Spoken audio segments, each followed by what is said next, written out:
I see you on the screen, or you are not? Okay, Millie. Thank you, Mr. Speaker, for giving me this opportunity. Mr. Speaker, if there is one person I admire is Honorable Raila Odinga. And the reason I admire Honorable Raila Odinga is because he's a person who stands on principle. And even if he's the only man standing, he will remain standing on principle. Mr. Speaker, I have learned from the best. And that is why I stand on principle like the person I admire, Honorable Raila Odinga, and urge my party leader to listen to the ground on NGCDF.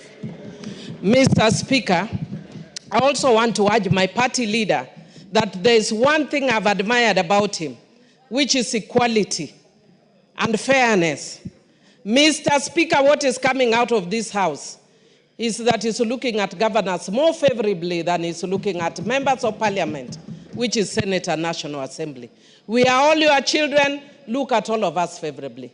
Mr. Speaker, I want to speak to, should I one day be unfortunate to be the president, because it's not a happy occasion to be president, but should I be unhappy to be president of this republic?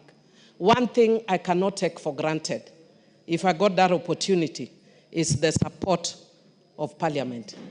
If you are a president, do not take for granted the support of parliament.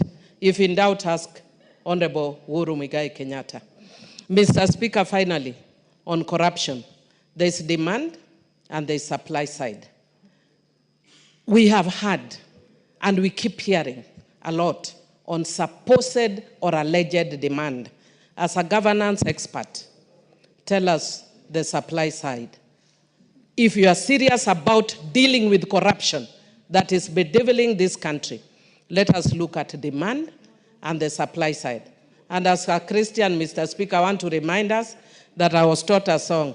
Kila mtu atauchukua mzigo wake mwenyewe, na kila mtu atapewa habari zake mwenyewe mbele za Mungu, siku hiyo itakuja. Individual responsibility. Thank you. Honorable Rindikiri Murwitania. Thank you, Mr. Speaker. Order, honorable members. I want to One may think that Millie is out of order. The reason I've allowed her is I've treated it as a quote in a speech. Anything beyond that should have been out of order. Thank you, Mr. Speaker. I associate myself with the sentiment expressed by the chairman of JILAC. Mr. Speaker, in other forums, I am the president of Democracy and Good Governance in the International Conference of the Great Lake Region. Mr. Speaker, democracy dictates that we express ourselves anyhow.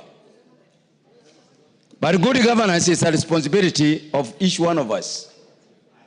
Mr. Speaker, the executive has a responsibility. The legislature, we have a responsibility. The judiciary has a responsibility. Mr. Speaker, we are equal partners. We are not lesser of the responsibility that we have been given. Mr. Speaker, the advantage of the executive can be good, can also be bad. Mr. Speaker, the last parliament and many majority members who are in the last parliament, we know we were called names.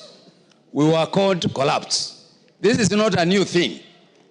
The last regime, the past regime, called the members of this parliament collapse. Actually, bad names were used against us.